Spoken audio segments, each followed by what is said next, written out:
dahil nga napaghandaan natin itong Holy Week season, meron tayong mga standby units. And yung LTFRB, bukod sa nag-issue na sila ng mga special permits, meron silang tao on the ground para kung sakaling kakailanganin ng additional unit, special trip, makakapag-issue agad sila ng special permits. Land Transportation Franchising and Regulatory Board maglalagay ng mga tauhan sa Parañaque Integrated Terminal Exchange upang magbigay ng instant special permit sa mga bus ngayong long holiday. Pag sobra sa capacity, pag sobra sa allowable passenger capacity, hindi po makakasakay. Yan po ang assurance ng Coast Guard. Overselling ng ticket ng mga shipping line, mahigpit na pinababantayan ng Department of Transportation ngayong long holiday. If the outcome of the national elections would lead to the event na marami na rin yung supporters ni VP the selling, then it will make it more difficult on the part of the public prosecutors to convince them on how they will vote as far as the impeachment complaints is concerned. House impeachment prosecutor naniniwalang mas mahihirapan silang makakuha ng conviction sa impeachment case laban kay Vice President Sara Duterte kapag dumami ang kaalyado nito sa Senado. Hindi po yan ang binoto nila, yun po ay naka-codes po yan. Bakit? Hindi po talaga namin bibigay yung mismong pangalan pagkatapos ma-cast kasi pwedeng gamitin sa vote buying.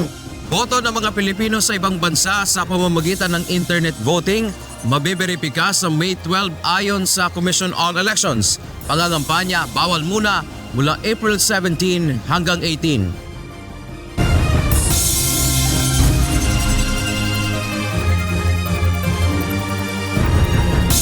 Magandang hapon Pilipinas at sa buong mundo. Tayo po ay sa bayang napapakinggan sa Radyo La Verdad 1350, ang UNTV Radio. At una sa ating mga balita. Maglalagay ng mga tauhan sa Parañaque Integrated Terminal Exchange ang Land Transportation, Franchising and Regulatory Board para magbigay ng instant special permit sa mga bus ngayong long holiday. Nagpaalala naman ang pamunuan ng PITX kaugnay ng advance booking, ipinagbabawal na dalhin sa biyahe at iba pa. Ito ang balita ni Asher Cadapan Jr. Wala na rin. Fully book na talaga. Last Friday kasi galing na ako rin. Pwede kung may chance extra ba sa Wednesday kasi meron naman daw po. Pero makakakuha ka lang ng ticket sa mismong the day na yun. Halimbawa, 5 a.m. ka kukuha ng ticket pero ang alis ng bus, 1:30 p.m. Umaasa na lang na mabigyan ng chance passenger ticket si Sheila Villaluz para sa pagbiyahe ng kanyang pamilya na planong magbakasyon sa Daet ngayong long holiday. Fully booked na kasi ang mga bus papunta sa kanilang probinsya mula sa Parañaque Integrated Terminal Exchange. Ayon sa pamunuan ng PITX, noong nakarang linggo pa ganito ang sitwasyon sa ilang mga regular trips sa terminal. Pangunahin na rito ang mga biyaheng Bicol, kabilang na mga papunta sa Camarines Sur, Camarines Norte, Albay, Sorsogon at Catanduanes. Gayon din ang ilang bus trips papunta sa Olongapo City, Cagayan, Leyte, Cagayan de Oro at Davao del Sur. Sa pag-iinspeksyon ni Transportation Secretary Vince Dizon sa PITX ngayong araw, sinabi nito na karagdagang 1,000 bus units ang ilalaan nila para sa inaasahang pagdagsa ng mga pasahero ngayong long holiday. Ito ay sa bisa ng special permit mula sa Land Transportation Franchising and Regulatory Board o LTFRB. Kailangan kausapin natin yung mga bus, no? Yung mga bus company na magpadala pa ng mas marami pang mga buses para ma-accommodate yung mga kababayan natin. Alam nyo, aabot ng mahigit 200,000 ang dadagsa dito. Siguro ang peak nito ay Wednesday. No, yung mga, kasi nagkatrabaho pa yung mga ibang kababayan natin mula ngayon hanggang bukas, Miyerkules talagang dadagsa dito. Tiniyak din ng pamunuan ng PITX na may masasakyan pa rin ang mga pasahero kapag nagpunta sa kanilang terminal. Kahit fully booked na ang ilang biyahe, kumpiyansa si PITX spokesperson Attorney Jason Salvador na may masasakyan ng mga pasahero sa terminal sa mga susunod na araw. lang dahil nga napaghandaan natin itong Holy Week season, meron tayong mga standby units, and yung LTFRB, bukod sa nag-issue na sila ng mga special permits, meron silang tao on the ground para kung sakaling kakailanganin ng additional unit, special trip, makakapag-issue agad sila ng special permit. 2 araw bago ang inaasang pagdagsa ng mga pasahero dito sa PITX, ganito na karami ang mga tao dito sa loob ng terminal. Kaya naman nagpaalala ang pamunuan ng PITX sa mga pasahero upang maiwasan ang abala sa kanilang pagbiyahe. Definitely may masasakyan. But of course, we highly advise our passengers na hanggat maaari, no? Kung pwede, magpabook na kayo maaga, bubili na kayo maaga. Pero ganun din naman, naunawaan natin yung mga wala pang budget, di ba? Siyempre, hintay pa yung sweldo, 15, tsaka pala magkakabudget. Kaya naman sinisigurado natin na may mga additional buses tayo para kung kakailanganin, meron pa rin sila masasakyan. Dagdag pa ni Salvador, punsod ng bulto ng mga tao ay dapat maging mapagbantay ang mga pasahero sa kanilang mga kagamitan. Mas maigi rin anyang mag-travel light para sa sariling kaginhawaan at para magbigay espasyo naman para sa iba pang pasahero. Nagbabala rin ito na kukumpiskahin nila ang mga pinagbabawal na mga bagay sa kanilang bagahe. Yung mga matatalim na bagay, no? Katulad ng gunting, cutter at kung ano-ano pa na pwedeng gawin sandata laban sa kapwa-tao, huwag nyo na pundalin yan. Kukonfiscate po natin. Yung mga mabilis lumiyab, butane, no? Yan, yung mga lighter, wag na po yan kasi pag nasa ilalim po yan ng bus, mainit, baka sumiklab, delikado po yan. Asher Cadapan Jr., UNTV News and Rescue. Diyos ang aming sandigan, serbisyo publiko ang aming pinahalagahan. Halos fully booked na ang mga biyahe ng bus sa ilang terminal sa lungsod ng Maynila. At dahil sa inaasang pagdagsa ng mga pasahero hanggang sa mga susunod na araw, nagdagdag na sila ng ilang biyahe para sa mga hahabol na uuwi sa mga probinsya. Ito ang balita ni Jed Neresida. Para masigurado na may maupuan ako. Kasi pag late ka sa ganitong panahon, wala kang mauupuan. Lalo na isa lang bus yung papunta sa amin. Kaya ginawa ko, 5 o'clock pala ng madaling araw, malis na ako sa para maaga lang ako ng ticket. Alas 7 pa lang ng umaga, naghihintay na si Susan sa isang bus terminal sa Maynila. Kahit alas 8 pa ng gabi ang kanyang nakuhang oras ng biyahe. Aniya mas mabuti na ang maaga kaysa wala siyang makuhang tiket pauwi sa kanilang probinsya, lalo pa at iisa lang ang bus papunta rito. At gaya ni Susan, inagahan din ni Emilia ang pag-uwi dahil mahirap aniyang makipagsabayan sa maraming tao, dala na rin ng kanyang edad. Kung hindi lang ako nag-attend ng reunion, dapat sana nakauwi na ako. Mahirap kasi ang senior na nga makipaghabulan, maliban sa init, tapos may stress kami nga magtagal, wala pang sasakyan, yung gano'n mga sitwasyon. Kaya naman naghahanda na ang ilang bus companies ng mga dagdag na biyahe para matiyak na lahat ng pasahero ay makauwi sa kani-kanilang probinsya. Sa isang bus terminal sa Maynila, puno na ang ilan sa kanilang regular na biyahe pagdating ng hapon hanggang gabi. Ayon pa sa dispatcher ng nasabing terminal, chance passenger na lang ang maaaring asahan ng mga biyaherong nagnanais umuwi ng Miyerkules o April 16. Kaya bilang tugon ay nagbubukas sila ng karagdagang schedule upang mas marami ang makabiyahe. For example, sa 16, puro chance passenger na lang pagka hapon na hanggang gabi. Mga night trippers namin, chance passenger na lang. Maliban na lang kung mag-open kami ng extra bus yun, doon sila magpapareserve na. Mga hapon, marami pa yung hapon namin bukas. Pero pag mga night trips, mga ilan-ilan na lang, na isa, 2 bakante na lang.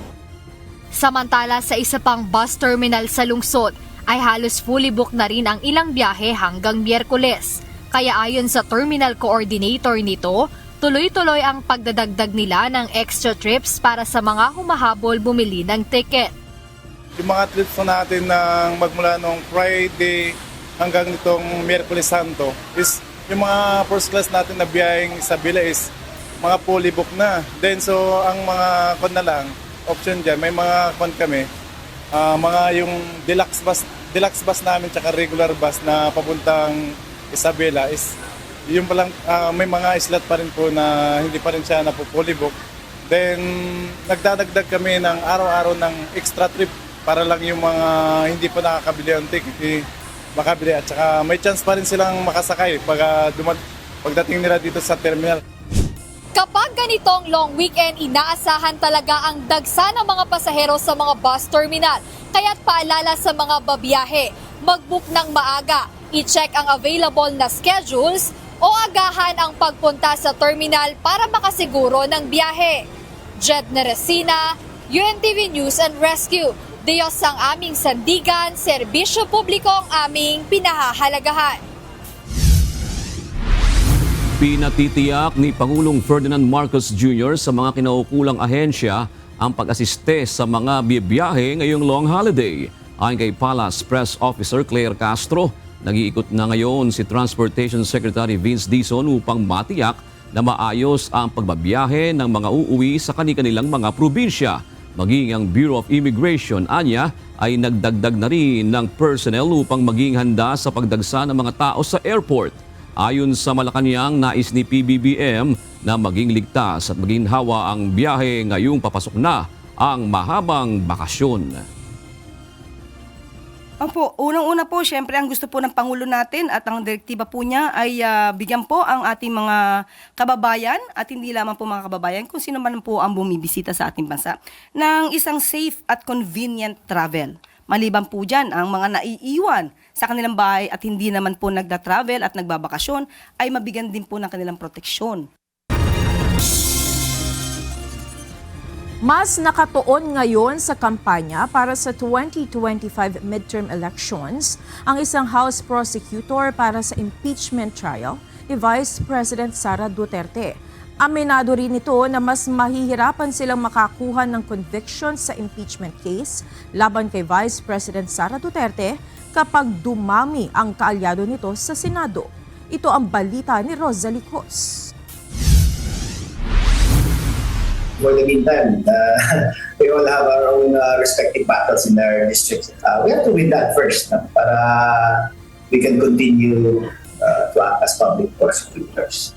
Kabilang si Bukidnon 2nd District Representative Jonathan Keith Flores sa 11-member House Prosecution Panel para sa impeachment trial ni Vice President Sara Duterte. Anya, isang beses pa lang siyang nakadalo ng pagpupulong ng House Prosecution Panel. Sa kasalukuyan, abalaan niya ang mga miyembro ng House Prosecution Panel sa kani-kanyang pangampanya para sa 2025 midterm elections. Para makaharap sa paglilitis ni VP Duterte bilang House Prosecutors, kinakailangan muna nilang manalo sa paparating na halalan. Aminado rin ang kongresista sakaling mas maraming kaalyado ni VP Duterte ang manalo sa halalan at mailoklok sa Senado, mas mahirap para sa kanilang makakuha ng conviction sa impeachment trial. Sa gitna ito ng pag-angat sa election surveys ng ilang kaalyado ng mga Duterte, nanguna sa bagong Pulse Asia Survey ang mga senador na nasa partido ni dating Pangulong Duterte sa survey na isinagawa noong Marso. If the outcome of the national elections would lead to the event na marami na rin yung supporters ni VP in the Senate, then it will make it more difficult on the part of the public prosecutors to convince them on how they will vote as far as the impeachment complaints is concerned. Wala namang epekto sa ginagawang paghahanda ng House prosecutors ang election survey. Giit din ni Representative Flores, tiwala silang malakas ang kanilang ebidensya laban kay VP Duterte. How the senators will appreciate it after we present it is really up to them also. So it's immaterial kung sino ang nanalo or sino ang leading sa survey. Kasi in the end, what we have as public prosecutors is going to be the same. Same lang yung evidence na we have now. Same lang yung evidence na i-represent namin in the impeachment court if it really goes to trial. 7 articles of impeachment ang inihain ng Kamara sa Senado laban sa Vice Presidente noong February 5. Sa katapusan pa ng Hulyo, inaasahang mauumpisahan ang impeachment trial batay sa proposed schedule ni Senate President Francis Escudero. Rosalie Cruz, UNTV News and Rescue. Diyos ang aming sandigan, serbisyo publiko ang aming pinahahalagahan.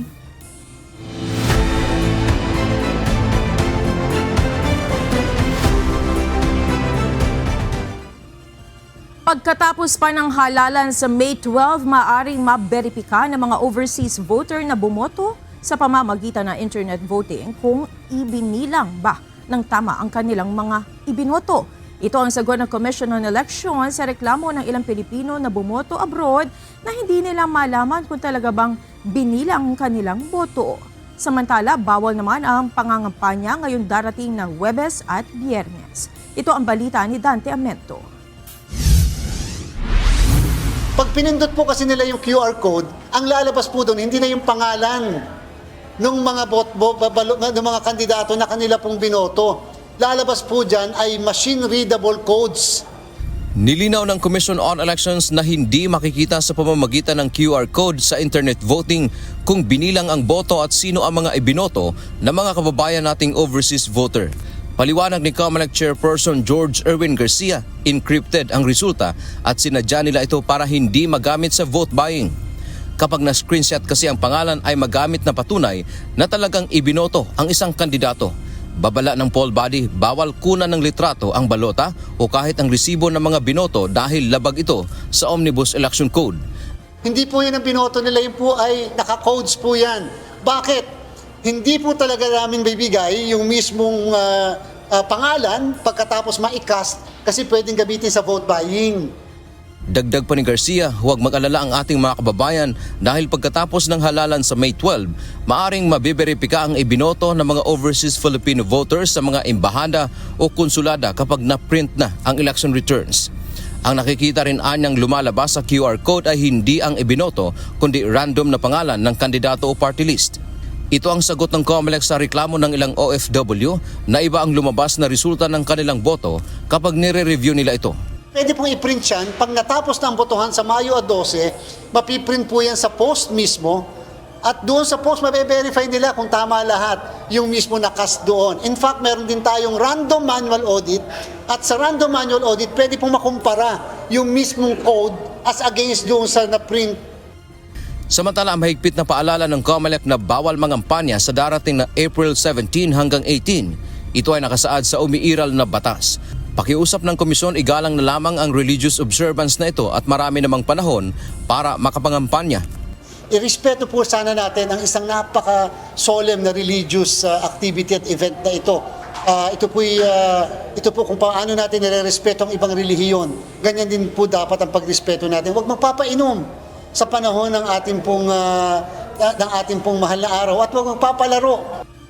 Sino mang lalabag sa panuntunang ito ng COMELEC ay mahaharap sa election offense at maaring maging dahilan upang sila ay madiskwalipika. Dante Amento, UNTV, News and Rescue. Diyos ang aming sandigan, serbisyo publiko ang aming pinahahalagahan. Mananatili sa senatorial slate ng administration party si House Deputy Speaker Camille Villar.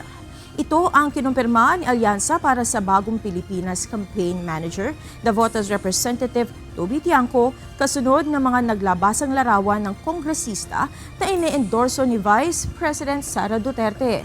Ayon kay Tiangco, ang alyansa ay kinabibilangan ng 5 partido at kasama rito ang Nationalista Party kung saan kabilang si Villar. Sinabi pa nito na sa anumang halalan, mahalaga ang bawat suporta at ang bawat pag-endorso na makukuha ng bawat kandidato ng alyansa ay patunay na pagtango at pagyakap sa bagong Pilipinas na isinusulong ng ating Pangulo. Iniimbestigahan na ng mga otoridad ang insidente ng overselling ng mga ticket sa barko ng isang shipping line sa Batangas na nagresulta sa pagkaka-stranded ng mga pasahero. Nagbabala na rin ang Transportation Department sa mga magtatangka pa rin manamantala sa demand ng biyahe ngayong long holiday. Ito ang balita ni Ryan Lacanlale. So ito talaga, warning to sa ating mga shipping lines. Wag nyo nang gagawin yan. Kasi talagang, you will face the consequences kung gagawin nyo yan. Dalaan ni Transportation Secretary Vince Dizon ang mga ship line na nang-aabuso ngayong long holiday.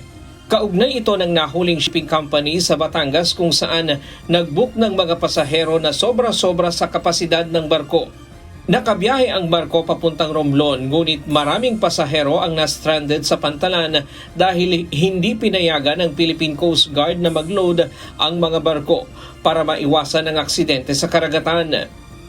Kaya nga nakakaawa din yung mga kababayan natin kasi may mga na-stranded.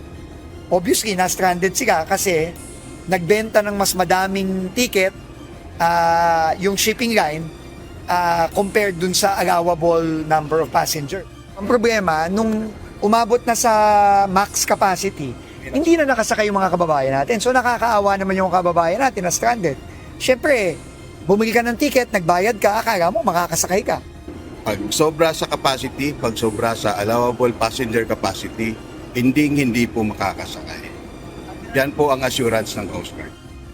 Inatasan na ng DOTR ang Marina at Philippine Coast Guard na imbestigahan ang insidente. 2 barko din ang hindi pinapabiyahe ng Marina dahil sa issue ng seaworthiness, gaya ng kulang sa life jacket at ilang mga gamit. Kaya paalala nito sa mga shipping lines, gawin ang kanilang mga responsibilidad para walang mangyaring sakuna sa karagatan. Sabi ng kalihim, bagamat hindi maalwa ng pagbiyahe sa ganitong panahon ng holiday rush dahil sa dami ng mga pasahero sa Pantalan, hindi ibig sabihin nito ay papayag sila na makompromiso ang kaligtasan ng ating mga kababayan. Aniya, papanagutin nila ang shipping line sa insidente kung mapatunayan sa investigasyon ang kanilang pagkukulang. Kailangan makompensate yung ating mga kababayan na bumili ng ticket pero hindi nakasakay. Dapat hindi na sila dapat pinayagan bumili pa ng ticket. So, accountable ang shipping line dyan. So, iniimbestigahan ngayon yan. Magpapadala na yata today ang Marina ng show cause. No? I-remind natin ang Marina, GMGS. Pero hindi tayo papayag sa ganito. Hindi natin ikukompromiso yung safety ng mga kababayan natin. Sabi ng kalihim, ang overloading ang pangunahing dahilan ng mga sakunang nangyayari sa karagatan. Kaya mahigpit nila itong babantayan ngayong dagsa ang mga tao sa Pantalan. Isa rin sa tinitignan ng DOTR ang pagbuhay sa e-ticketing system o digitalization para maiwasan ang mga ganitong problema ng overloading. Nakita natin na napaka-importante na magkaroon tayo ng transparent at convenienteng pamamaraan para magbenta ng mga ticket. So hopefully, yung kontrata nito awarded na, na-suspend lang yung implementation nito. So tapos na tayo sa procurement nito, kailangan na lang natin na ma-roll out siya ngayong taon na. Yung teknolohiya kasi, nandyan na yan. Tagal lang nandyan yan. Hindi ko lang naintindihan bakit ngayon lang natin talaga na-implement sa shipping industry. Siguro may mga rason dyan, pero hindi na pwede yun. Isa pa sa laging problema sa bansa kapag sumasapit ang mga long holiday ay ang kakulangan ng barko na masasakyan ng ating mga kababayan. Para masolusyonan ito, kailangan munang makipag-usap sa mga shipping company upang alamin kung ano ang maitutulong ng pamahalaan sa problemang ito. Kailangan natin kausapin ng private sector, no? Kasi investment na malaki yan, no? Pero kailangan alamin natin ano ba ang maitutulong ng gobyerno para mag-invest ang ating private sector sa mas marami pang barko. Kasi nung Odette nga, ang daming nasirang barko na hindi na nakabalik. Ayon sa Philippine Ports Authority, kalahati ng mga barko ng mga shipping lines o 50% ang nasira ng manalasa ang bagyong Odette sa Pilipinas noong 2021. At hanggang ngayon, hindi pa nakakapag-rebuild ng mga barko ang mga shipping company. Kanina, nag-inspeksyon ng DOTR sa Manila North Port Passenger Terminal upang alamin ang kahandaan ng Pantalan sa pagdagsa ng mga pasaherong uuwi papuntang probinsya ngayong long holiday. Kakulangan sa Wi-Fi, gayon din ang walang air condition na drop-off area at malayong ticketing booth kung saan kailangan pang tumawid sa initan ang ating mga kababayan. Kaya pinapagawan ito ng aksyon sa lalong madaling panahon. Ryan Lacanlale, UNTV News and Rescue. Diyos ang aming sandigan, serbisyo publiko ang aming pinahahalagahan. Kanya-kanyang biyahe na ang mga bakasyonista sa kani-kanilang travel destinations simula ngayong araw. Ngunit ayon sa PNP Highway Patrol Group, iba't ibang violations ang kanilang nahuhuli mula sa mga private vehicles. Paalala naman ng Land Transportation, Franchising and Regulatory Board o LTFRB, maging matalino sa pagpaplano ng biyahe para makaiwas sa mga aksidente. Ito ang balita ni Ivan Alvarez. Yung mga pag-drive habang tayo po ay nasa influensya po ng alak. May mga, ito po yung mga data na halos nakukuha po ng HPG kapag tayo po ay nakakahuli ng ating po mga kababayan sa ganitong pagkakataon. Iba't ibang mga paglabag sa batas trapiko. Yan ang pinaiiwasan ng Philippine National Police o PNP Highway Patrol Group sa mga motorista lalo na ngayong long holiday. Ayon kay PNP HPG spokesperson Police Lieutenant Naday Malang, ang kadalasang nahuhuli ay ang mga nagmamaneho habang nasa impluwensya ng alak. Kasama na dito ang pagbibitbit ng mga deadly weapon at mga kontrabando papunta sa mga bakasyunan, pati na rin paggamit ng mga illegal sirens at mga ilaw ng sasakyan. Dagdag pa ng HPG, bukod sa mga matitigas ang ulo, mayroon ding mga nakakalimutang magdala ng mga record ng sasakyan. Hindi pagdala ng mga dokumento ng sasakyan, yung kanila po mga ORCR, yan sa po yan. Sa mga usual violations po na nahuhuli po ng inyong pong Highway Patrol Group. Kaya naman payo ng Land Transportation, Franchising and Regulatory Board o LTFRB, bukod sa pagbabaon ng mahabang pasensya, planuhin din ng maayos ang gagawing long drive. Sa mga pribadong sasakyan, planuhin natin mabuti yung biyahe natin. Ang mainam sana, wag nating sabayan yung mga rush, yung kasagsagan ng papunta, pabalik sa Metro Manila.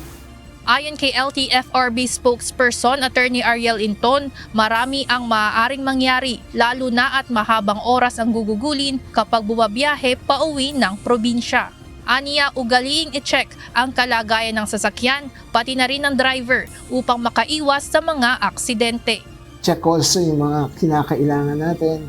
Mainit ang panahon, tubig, pagkain, fully charged cellphone. Paalala ng PNP Highway Patrol Group at LTFRB, bukod sa gagawing mga bakasyon ngayong linggo, patuloy na gawing pangunahing prioridad ang kaligtasan ng bawat isa. Ivan Alvarez, UNTV News and Rescue. Diyos ang aming sandigan, serbisyo publiko ang aming pinahahalagahan. Narito naman ang mga balita sa iba't ibang panig ng mundo na ihahatid ng ating global correspondent na si Mariel Latoza mula sa Perth, Australia.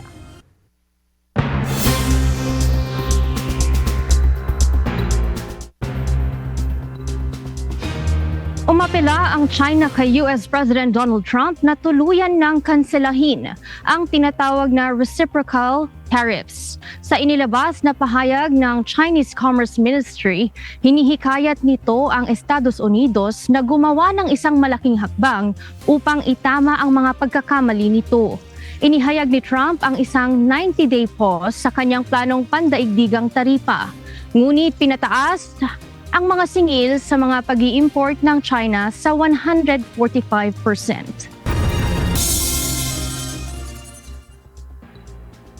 Kinondena ng mga kaalyado ng Ukraine ang isinagawang missile attack ng Russia sa Sumy, Ukraine, kung saan nasa 34 na individual ang nasawi at mahigit 100 ang nasugatan.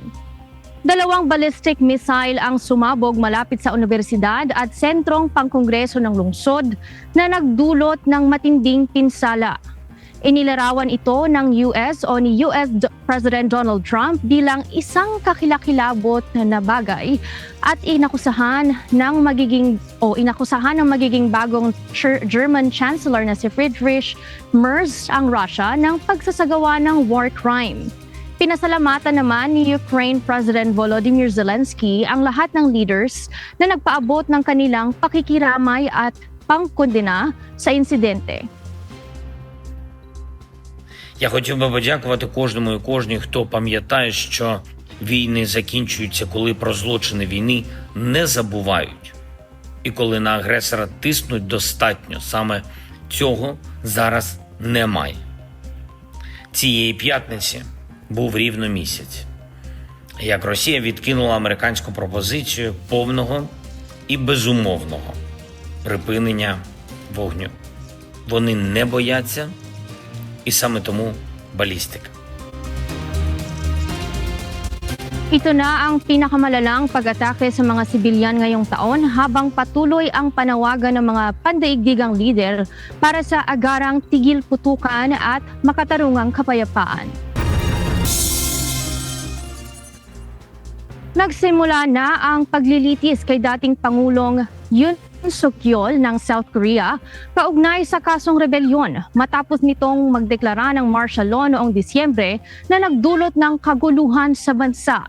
Ayon sa mga prosecutor, walang legal na batayan ang deklarasyon ni Yoon at tinangka nitong pahinain ang mga institusyong tulad ng parlamento.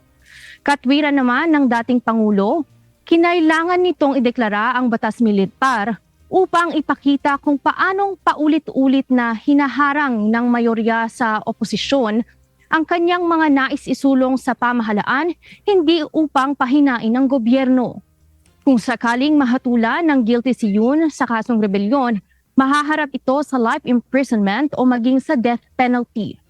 Matatandaang tinanggal sa pwesto si Yoon ng Constitutional Court dahil sa seryosong paglabag sa konstitusyon at banta sa demokrasya. Handa na ang mga kasama sa star-studded all-woman crew ng New Shepard rocket. Kabilang sa mga kasama sa NS-31 mission, ang pop singer na si Katy Perry, gayon din ang award-winning journalist na si Gayle King, former NASA rocket scientist Asia Bow, bioastronics research scientist Amanda Nguyen, film producer and philanthropist Kerian Flynn, at journalist, author, pilot at vice chairperson ng Bezos Earth Fund, Lauren Sanchez. Nakatakda ang launch ng Blue Origin-owned space vehicle ni Jeff Bezos Lunes ng umaga sa West Texas oras sa Estados Unidos. Ito ang ika-11 paglipad ng tao ng New Shepard. At yan ang mga balita mula sa iba't ibang panig ng mundo. Mula rito sa Perth, Australia, ako si Maria Latoza. Magandang gabi. Mismong si Pangulong Ferdinand Marcos Jr. ay hindi nakapagtimpi sa isang Russian-American vlogger na naiulat kamakailan na nang haras ng ilang Pilipino para lang sa isang content. Nagpahayag din si PBBM ng pagkabahala sa mga naiulat na insidente ng road rage. Ito ang balita ni Nel Maribuhok.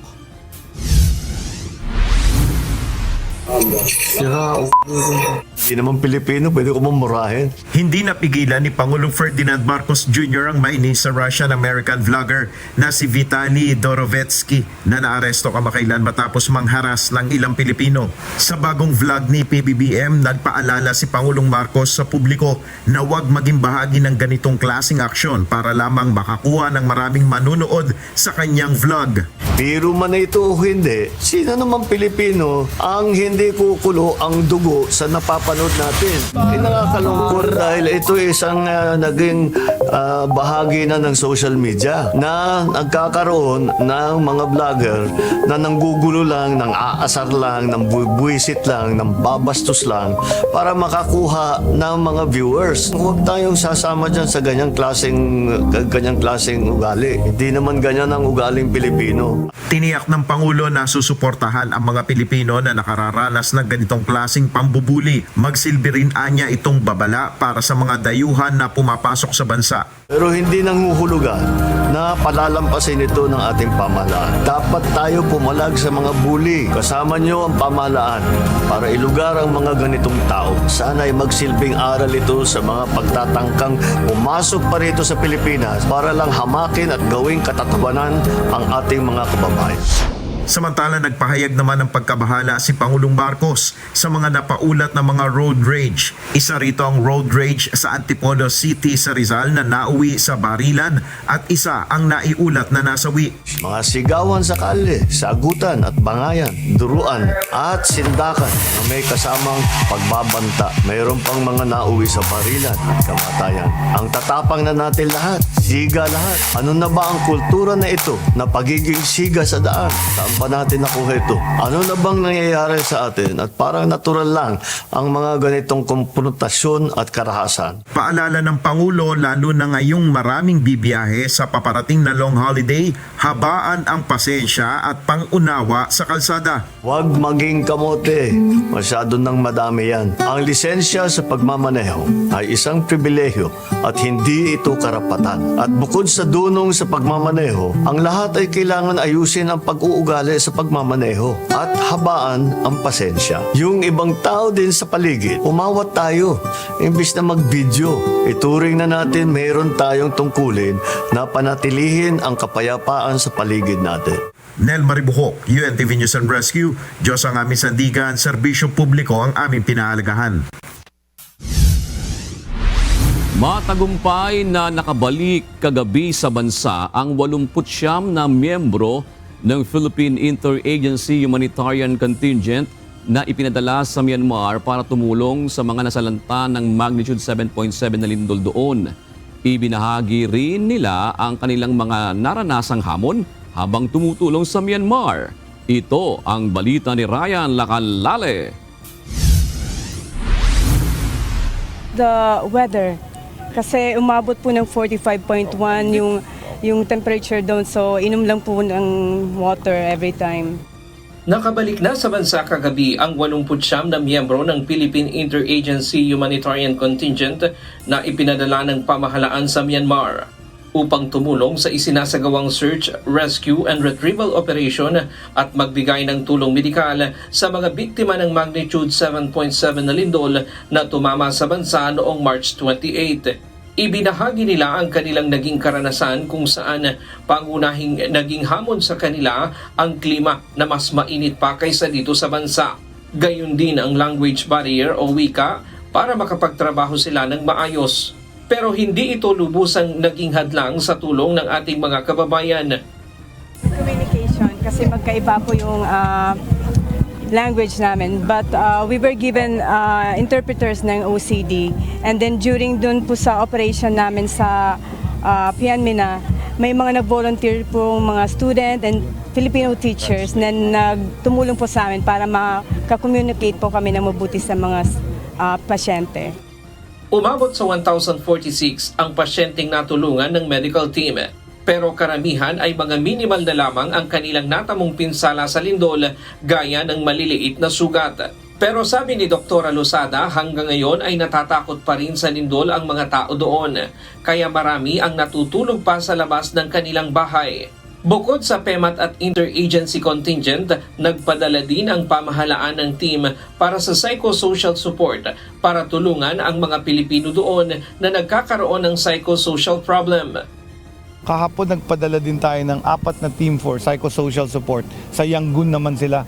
Sa Yangon sila assigned. Ang mission naman nila to help yung mga Filipinos na suffering from psychosocial problems because of the effect ng earthquake. So, support naman natin yon. I think yung embassy sa Yangon ang tumutulong sa kanila. Anim na personnel ng psychosocial galing sa aming National Center for Mental Health.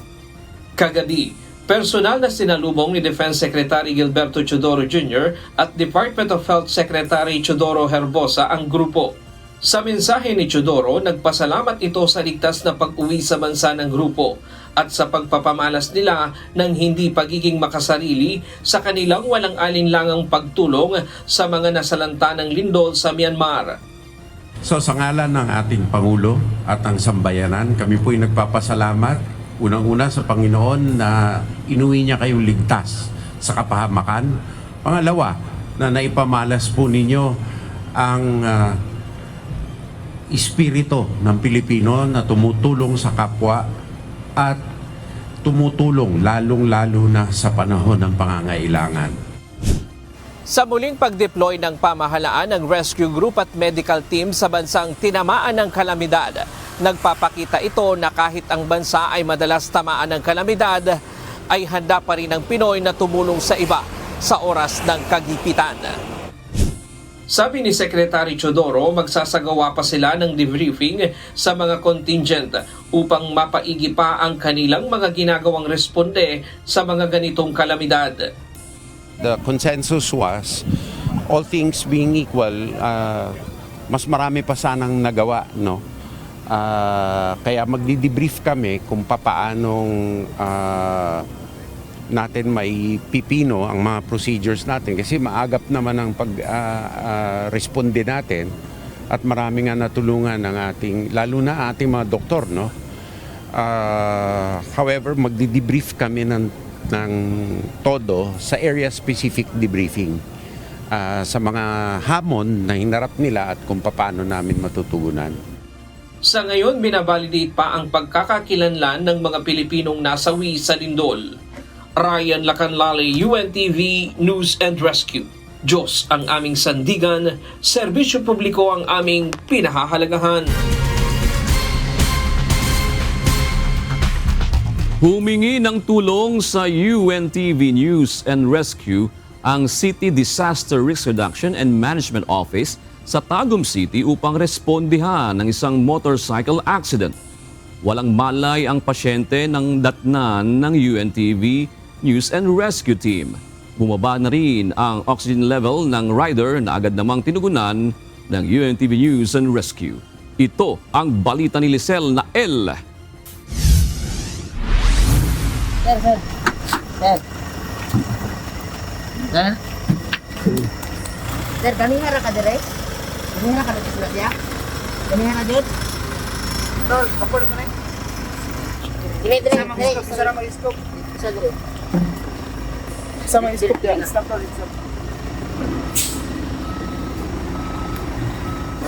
Check. Ikot. Sige.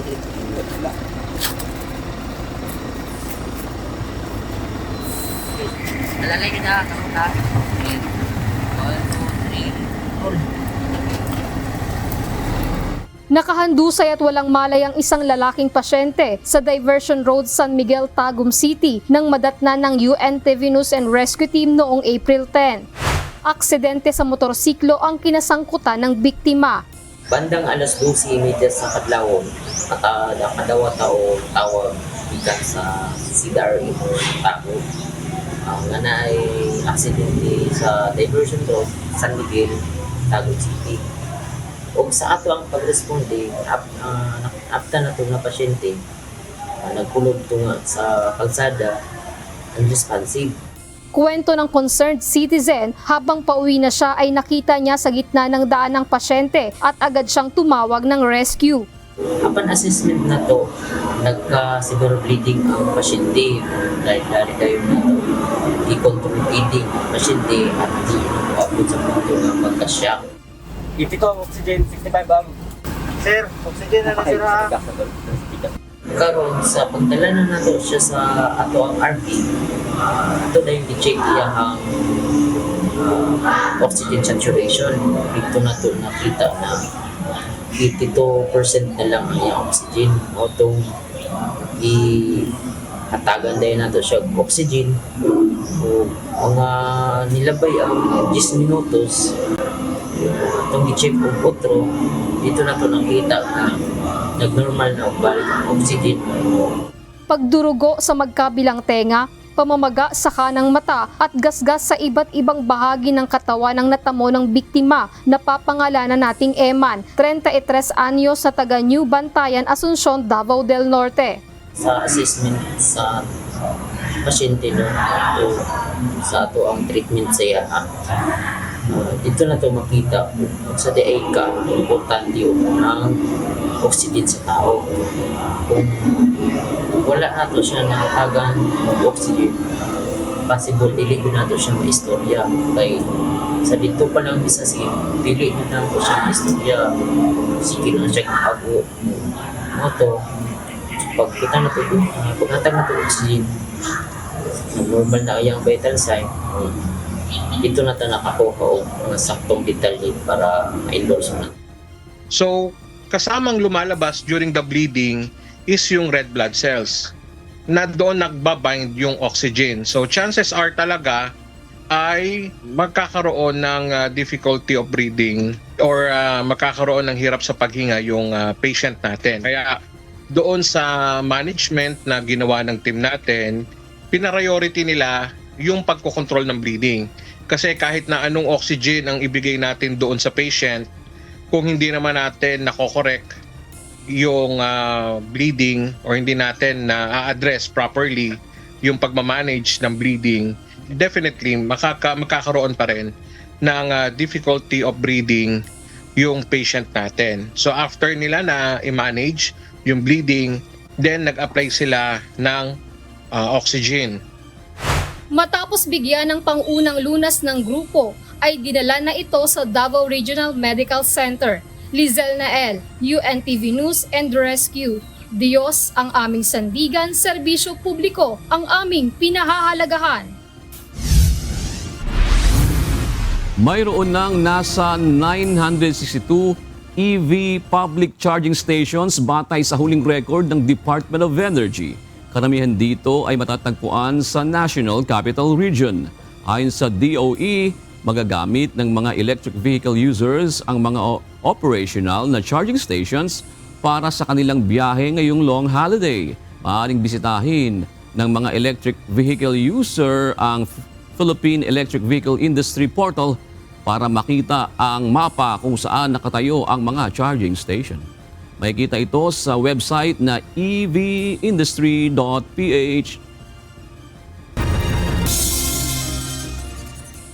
Bumaba na sa 90% ang kaso ng dengue sa lungsod, Quezon. Subalit sa kabila nito, hindi pa tuluyang maalis ng Quezon City Health Department ang deklarasyon ng dengue outbreak. Ito ang balita ni Mia Alonso. May kakulangan pa yung ginagawa natin doon kasi kailangan nito kasi ng community participation. So pagka mahina yung community participation, patuloy pa rin yung transmission ng dengue. Kulang pa ng partisipasyon ng mga komunidad upang mapababa pa ang kaso ng dengue sa lungsod. Ito ang binigyang diin ng Quezon City Health Department upang maging mabilis ang pagpuksa sa mga lamok na may dalang nakamamatay na virus. Ayon kay Quezon City Chief Epidemiology Surveillance Division, Dr. Rolando Cruz, bagamat malaki na ang ibinaba ng dengue cases sa lungsod, hindi pa rin tuluyang maiaalis ang outbreak declaration. Bunsod ito ng mga lugar na may mataas pa ring dengue outbreak level. Kabilang sa mga ito ang Barangay Batasan Hills, Payatas, Commonwealth, Holy Spirit, Pasong Tamo, Tatalon, Pansol, Bagong Silang, Bahay Toro at Matandang Balara. So kailangan po natin patuloy pa rin na mag-ingat, patuloy pa rin na makikooperate sa ating lokal na pamahalaan, particularly sa inyong barangay. Hinihimok pa po namin ng ating mga kababayan na maglinis sa loob ng kanilang bakuran, yung tinatawag nating source reduction. Ayon kay Dr. Rolando Cruz, Chief Epidemiology and Surveillance Division ng Quezon City, kahit magkaroon ng palagiang paglilinis o cleanup drive sa mga kalsada, kung sa mismong loob ng tahanan ang source ng maaaring pamugaran ng dengue ay hindi makakaahon ang mga barangay. Kaya naman hikayat ni Dr. Cruz ang active participation ng mamamayan na masugpo na ito, lalo na sa mga lugar na marami pa ring aktibong kaso. Aniya, habang mainit ang panahon ay samantalhin ng alisin ng maaaring pamugaran ng mga lamok habang tuyo pa ang kapaligiran. Dapat din na paghandaan ng maaga ang lalo pang inaasahang pagdami ng dengue cases pagpasok ng tag-ulan. So tinignan namin yung mga best practice ng Quezon City Health Department pagdating dun sa response dun sa naging outbreak natin. Una-una, pinag-iting natin yung mga prevention activities natin and control measures. Maayos yung ating logistics sa pagdating dun sa mga chemicals na need natin pagka mayroong mga clustering. Bukod sa information campaign, early detection din ang kanilang pinaiigting na pangunahing hakbang sa pagsugpo nito. Mahalaga rin aniya ang kooperasyon at ugnayan sa pagitan ng mga barangay sa pagsasagawa ng control measures. Aktibo rin ang dengue fast lane sa lahat ng health center sa lungsod upang agarang makapagpatingin ang mga pinaghihinala ang may sakit na dengue. Sa pinakahuling datos ng Quezon City, mula March 28 hanggang April 11, mayroon na lamang 298 number of cases sa lungsod na halos kalahati ang ibinaba 2 linggo ang nakararaan. Mula rin sa 34 daily cases ay bumaba na rin ito sa 21 na kaso araw-araw. Nanatili naman sa 12 ang nakatalang namatay. Kaya naman ayon sa Quezon City Health Department, ang maagap na pagkilo sa posibleng pagtaas ng kaso ng dengue ay dapat na inisyatibo hindi lamang ng Quezon City maging ng pangkalahatan. Nia Alonso, UNTV News and Rescue. Diyos ang aming sandigan, serbisyo publiko ang aming pinahahalagahan. Muling mauurong ang target na pagsisimula ng rehabilitasyon ng EDSA ayon sa Department of Public Works and Highways o DPWH. Sa isang panayam kanina kay DPWH Secretary Manuel Bunoan, sinabi ng kalihim na hindi na sila magsasagawa ng konstruksyon ngayong long holiday. Nauna nang sinabi ng Metropolitan Manila Development Authority at Department of Transportation na kailangang pagplanuhang mabuti ang rehabilitasyon bago ito simulan kaya hindi natuloy ang plano noong nakaraang buwan.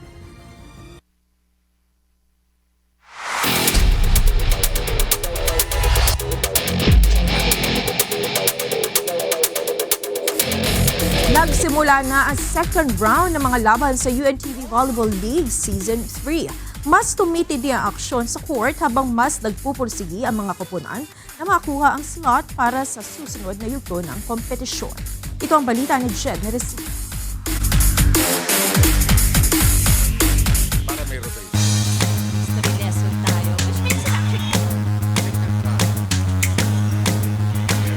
Sa unang game kahapon, mabilis na tinapos ng Comelec Suffragettes ang laban kontra NHA Home Masters.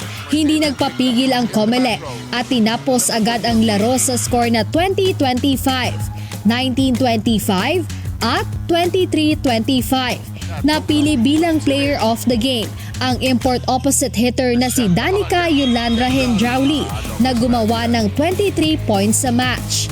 Matapos ang panalo, ito ang naglagay sa Suffragettes sa unang pwesto sa team standings na may 7 panalo at 1 talo. Actually, the preparation same lang naman simula ng first round. Ang problema lang namin ngayon, since ang Comelec, alam niyo naman po, sobrang busy namin talaga. So hindi kami ganong makompleto. Pero lagi naman kami, kumbaga sabi ko sa kanila, best effort na lang tayo palagi sa practice. Ang unang target sa namin, makapasok muna kami ng semifinals. Tapos the rest, bahala na kung ano. Biguman sa match kahapon, sisikapin pa rin ng Home Masters na makakuha ng panalo upang mapataas ang kanilang ranking this season. For this season, hindi naman kami nag-e-expect kasi bagong team lang kami. But since nakakakuha na rin kami ng panalo, siguro we'll try kahit hanggang 6th place muna. One at a time, susubukan namin lumaban hanggang kaya. Lim will continue to serve. Tries another option. Pagdating ng second match, sinelyuhan ng PhilHealth Consulta Health Insurers ang panalo laban sa NCMH Wellness Warriors sa score na 3-1.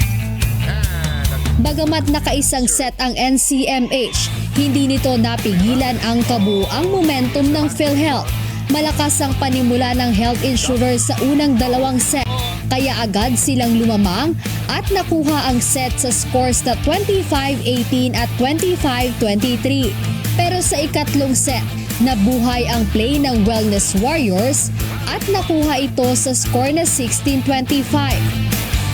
Ngunit hindi na pumayag ang PhilHealth na makuhaan muli sila ng isang set, kaya tinapos na nila ang ika-4 na set sa score na 25-17. So nag-adjust kami ngayon sa nagkapaan ng laro. Then ngayon, medyo okay na yung laro nila. At since this is our first time na sumali po sa UNT, inaano rin namin na kahit paano makaposition to sa top na yung sa pumasok sa hanggang third or and of course, ang gusto din namin is mag-champion. Pero since bago pa lang kami rito, alam din namin na malalakas yung mga kasali. So So, ginagawa namin lahat hanggang makaabot kami ng finals. Player of the game ang open spiker na si Michelle Agton na gumawa ng 23 points sa match. Para naman sa NCMH, mas pagsisikapan pa nila ang training bilang paghahanda sa ikalawang round ng games ngayong season.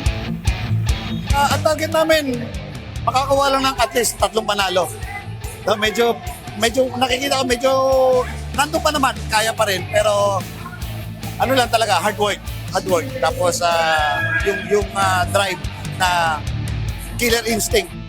Maghaharap sa susunod na match schedule sa darating na Miyerkules, April 16, live mula sa Paco Arena, ang AFP Lady Gunnar laban sa DFA Emissary sa Game 1. At Comelec Suffragettes kontra PhilHealth Consulta Health Insurer sa Game 2. Mapapanood din ito via live streaming sa UNTV Sports Facebook page at YouTube channel. Jed Neresina, UNTV News and Rescue. Diyos ang aming sandigan, serbisyo publiko ang aming pinahahalagahan.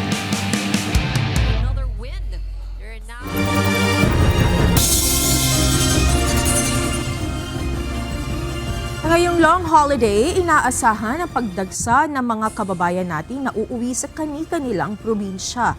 Kaya naman muling nagpaalala ang Philippine National Police o PNP Highway Patrol Group lalo na sa mga rider na siguruhing nasa kondisyon ang kanilang mga motorsiklo at sarili bago ang biyahe. Ito ang balita ni Benedict Samson. Ang ating pong panawagan pa rin, no, yung tested and proven na blow baguettes. Again, we need it at talagang ito po yung pinaka-priority sa pag-check ng ating po mga sasakyan at ating po mga sarili. Tiyakin na nasa kondisyon ang sasakyan at ang sarili. Ito ang muling ipinaalala ng Philippine National Police Highway Patrol Group o PNP-HPG sa ating mga kababayan, lalo na ang gagamit ng motorsiklo pauwi sa kani-kanilang probinsya ngayong long holiday. Ayon kay PNP Highway Patrol Group spokesperson, Police Lieutenant Nadeem Malang, inaasahan na nila ang pagkakaroon ng mabigat na daloy ng trapiko lalo na sa mga kalsada pauwi ng North at South Luzon. Talagang alamin natin yung ruta ng ating pong mga destinasyon at muli may mga congestion na mangyayari po dito po sa ating mga lansangan, and then we do recommend pa rin sa ating mga kabayan talagang planuhin po yung ating pong paglalakbay ngayong Semana Santa and even the summer vacation 2025. Ayon pa sa PNP Highway Patrol Group, mahigpit din nilang babantayan ang Marilaki Highway upang matiyak na may iwasan ang aksidente sa naturang kalsada. Bumuhos pa rin po ang Highway Patrol Group ng mga deployment po natin dito nga po sa mga spots na alam natin na talagang pinagdadagsaan. Dito po ang kahabaan po ng 118 kilometer ng Marilaki Highway. Sa ngayon ay talagang sisiguraduhin na magkakaroon tayo ng zero na insidente dito nga po sa April. Sa tala ng PNP-HPG, umabot sa 11 noong Enero, 7 noong buwan ng Pebrero at 2 nitong Marso ang naiulat na aksidente sa Marilaki Highway. Samantala, nasa 840 naman na tauhan nila ang ide-deploy upang tumulong sa pagbabantay sa mga pangunahing kalsada at bus terminal sa bansa. Simula rin ngayong araw ay patuloy ang Highway Patrol Group sa mga isinasagawang inspeksyon sa mga bebiyahing bus patungo sa mga probinsya. Kabilang sa tinitignan ng mga otoridad ay kung nasusunod ng mga kumpanya ang blow baguettes at pagiging roadworthiness ng bibiyaheng bus.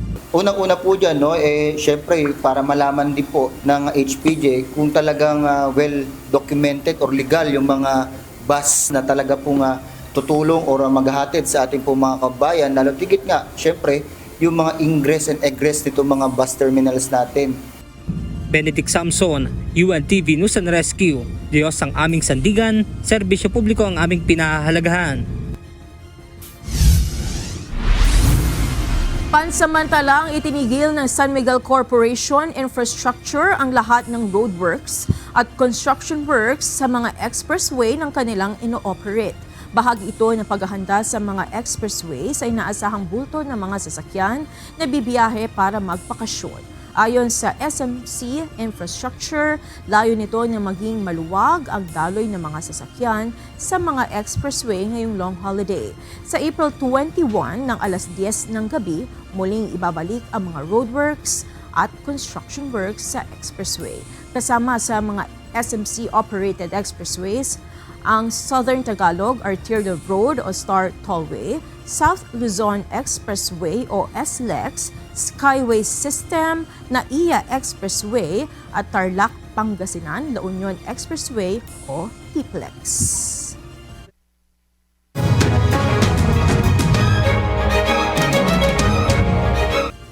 Pinaghahanda na rin ng Davao City Overland Transport Terminal ang inaasahang pagdagsa ng mga pasahero na uuwi sa kani-kanilang probinsya sa long holiday. Bukod sa security personnel, may mga closed-circuit television cameras para makita ang nangyayari sa bawat sulok ng terminal. Ito ang balita ni Gladys Suabi. Aside from the Task Force Davao, makita nato na atay mga kapulisan, they have their own outpost po rin. Actually, 24 oras yun po na sila. Nakatutok ngayon ang Davao City Overland Transport Terminal sa pagtiyak sa seguridad sa loob ng bus terminal ngayong papalapit na ang mahabang bakasyon. 32 closed-circuit television cameras ang nakakalat ngayon sa iba't ibang bahagi ng terminal para mabantayan ang kilos ng mga tao sa loob. Merong 2 baggage x-ray machines sa entrance ng terminal para masuri naman ang mga dalang gamit ng mga pasahero. Ako po mo ohag sa to ang mga pasahero nga kung pwede mag-advance na lang mo ukuha og ticket through online booking para sigurado na gyud nga naamoy malingkuran, and actually gina-advise gyud na nako alang atong mobiyahe nga pamilyado. Kasabay ng pagdaan nila sa walk-through machine para sa mas mabilis at maayos na inspeksyon. Iba't ibang uniform personnel rin ang makikita na nakadeploy. Kabilang dito ang Task Force Davao, mga pulis at security unit para sa mas pinaigting na seguridad. Paalala ng Davao City Overland Transport Terminal sa mga pasahero, agahan ang pagbili ng ticket upang wag naupusan at dumiretso sa terminal upang sumakay dahil tuloy-tuloy pa rin ang pagpapatupad ng no pickup policy. Ayon sa opisyal ng Davao City Overland Transport Terminal, aabot sa 50,000 bus passengers ang dadagsa sa terminal ngayong mahabang bakasyon. Gladys Tuabi, UNTV News and Rescue. Diyos ang aming sandigan, serbisyo publiko ang aming pinahahalagahan.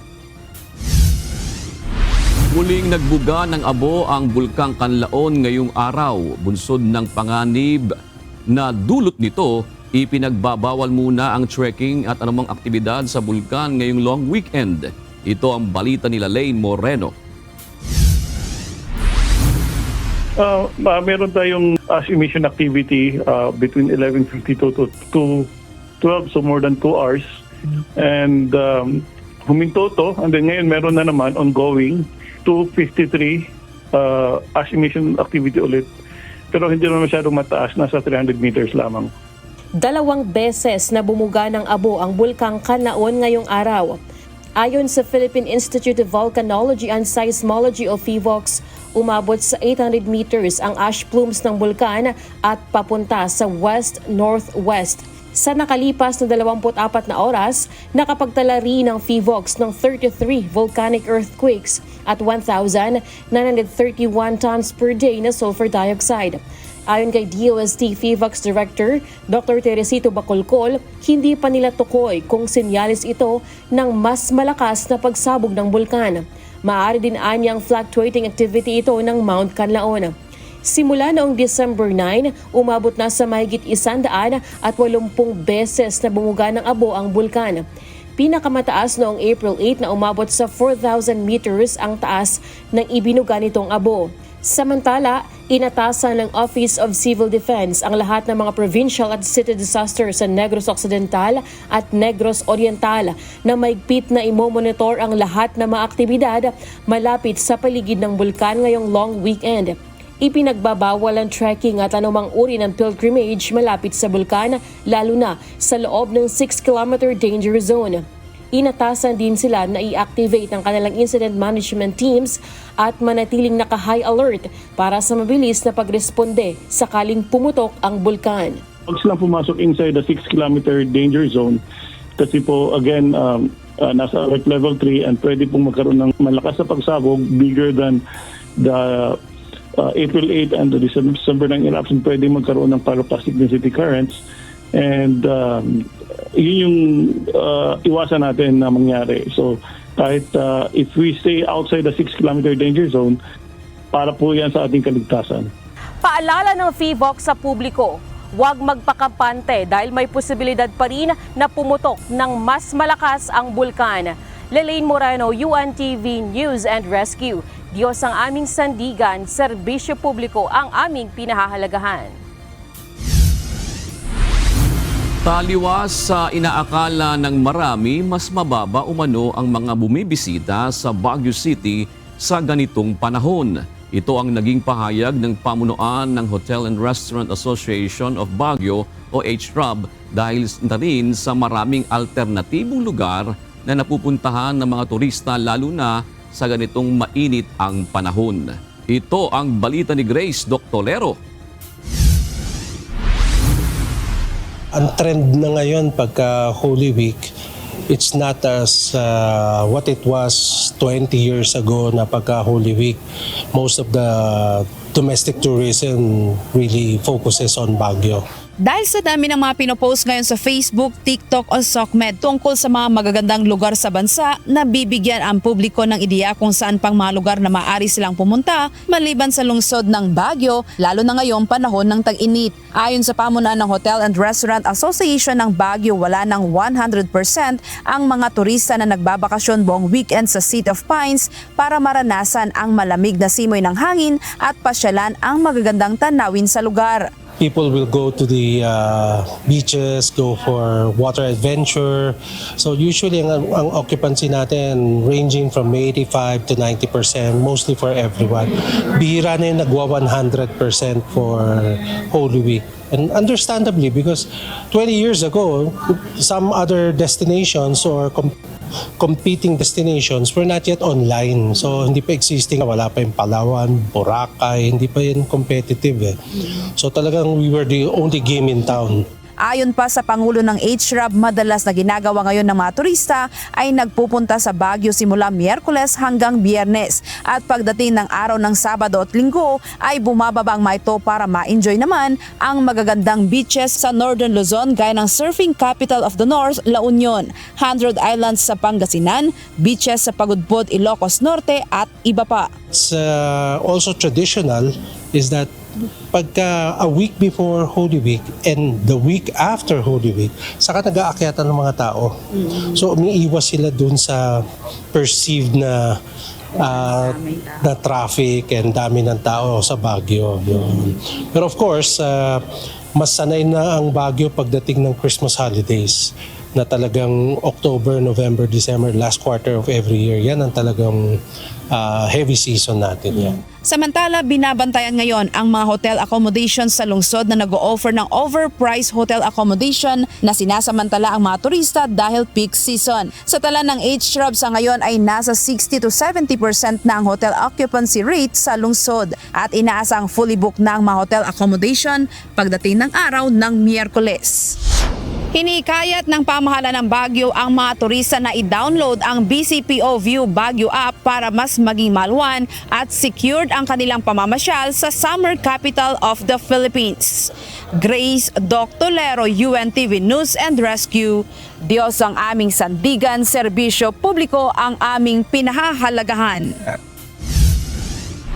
Kansilado ang biyahe ng tren sa ilang bahagi ng Luzon kabilang ang Kabikulan para mabigyan ng daan ang gagawing maintenance activities ng Philippine National Railways sa mga susunod na araw. Namimigay naman ng mga water tanker ang Cebu City Government sa mga lugar na kabilang sa Upland, Out Mountainous Barangay, habang ang Zamboanga City nagdeklara na ligtas ang lungsod mula sa sakit na hand, foot, and mouth disease o HFMD.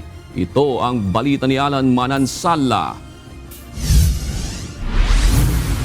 Sa Bicol, simula sa darating April 17 hanggang 20, suspindido ang operasyon ng Philippine National Railways o PNR sa Laguna, Quezon, Camarines Sur at Albay. Ito ay upang bigyang daan ang annual rolling stock at engineering maintenance activities ng ahensya ngayong long holiday. pansamantalang walang biyahe sa mga rutang Calamba to Lucena, Naga to Sipocot, Naga to Legazpi. Babalik sa normal ang operasyon ng PNR sa mga nabanggit na ruta sa April 21, araw ng Lunes. Sa Cebu City, halos 100 pamilya sa Barangay Taptap ang makakatanggap ng dagdag na supply ng tubig. Ito'y matapos maihatid ng Disaster Risk Reduction and Management Office o CCDRRMO ang 3 tangke ng tubig na may tig 4,000 litro para mapakinabangan ng mga residente. Bukod sa Barangay Taptap, nagdala rin ng mga tangke ng tubig ang CCDRRMO sa 3 sityo sa Barangay Malubog, gayon din sa Barangay Busay at Barangay Babag. Ayon sa CCDRRMO, 57 sa 80 barangay sa lungsod ang humingi na ng tulong dahil sa problema sa supply ng tubig. At sa Zamboanga City, idiniklara ng City Health Office o CHO na ligtas na sa ngayon ang Zamboanga City mula sa sakit na Hand, Foot and Mouth Disease o HFMD. Mula Enero 1 hanggang Abril 5 ng taong ito nakapagtala ng 210 kaso ng naturang nakakahawang sakit, pero ayon sa CHO, hindi na ito itinuturing na banta sa kasalukuyan. Pinakamaraming kaso ang naitala ay sa Barangay Putik na may 41 kaso. Karamihan ay mga batang mag-aaral na edad 10 pababa. Dagdag pa ni Dr. Credo, karamihan sa mga tinamaan ng sakit ay nagkaroon ng lagnat, pantal, pagkawala ng gana sa pagkain, pagsusuka, panghihina ng katawan, pananakit ng lalamunan at ubo. Alan Manansala, UNTV News and Rescue. Diyos ang aming sandigan, serbisyo publiko ang aming pinahahalagahan.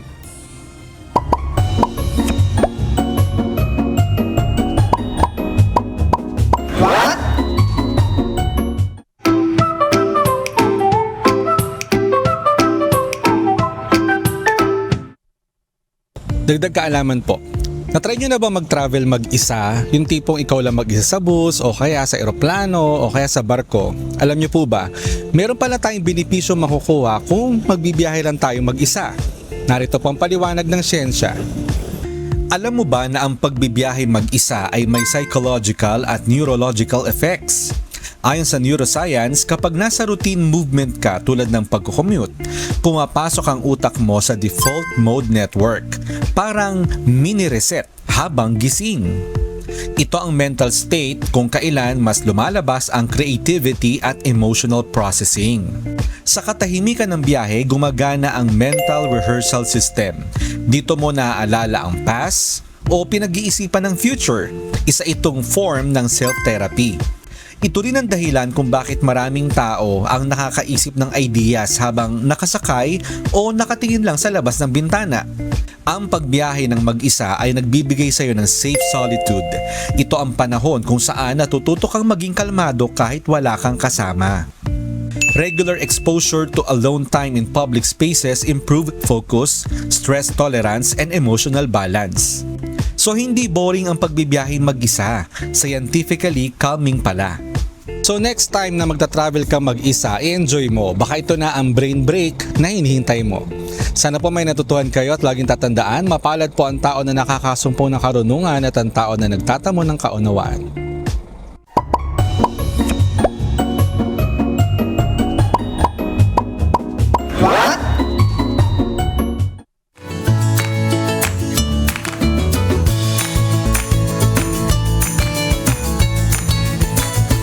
Narito naman po ang ating mga kausing ngayong araw po ng Lunes. Salamat po at shoutout kina Noel Dacleson, Angelo Mandia at Tina Valencia. Maraming salamat din kina Armando Jr., Sabino, Tolets Soratorio at Gideon Ola. Narito naman ang salita ng Diyos na ating sandigan. Mula sa aklat ng Marcos 2:17 na nagsasabi, at nang ito'y marinig ni Jesus, ay sinabi niya sa kanila, hindi nangangailangan ng manggagamot ang mga walang sakit, kundi ang mga may sakit. Hindi ako naparito upang tumawag ng mga matuwid, kundi ng mga makasalanan.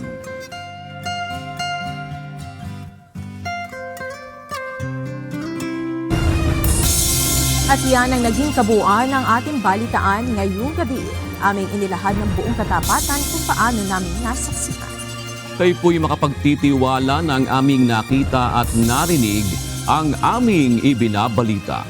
At dito po sa UNTV, Diyos ang aming sandigan, serbisyo publiko ang aming pinahahalagahan. Magandang gabi po.